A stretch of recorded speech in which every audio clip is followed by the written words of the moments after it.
हम कोई मंदिर का घंटा है कि कोई भी आके बजा जाता है?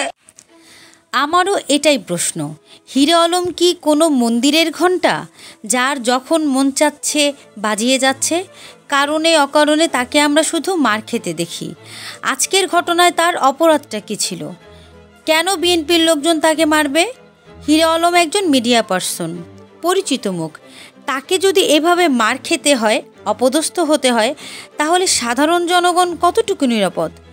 আইনের কি এখানে কিছুই করার নেই? সবাই কি স্বাধীন? যাকে ইচ্ছা মারতে পারবে, যাকে ইচ্ছা অপদস্থ করতে পারবে? আমাদের দেশের জনগণের নিরাপত্তা নিয়ে আমি খুবই সন্দিহান এবং আজকের এই ঘটনাটা নিয়ে আমি তীব্র নিন্দা জানাচ্ছি।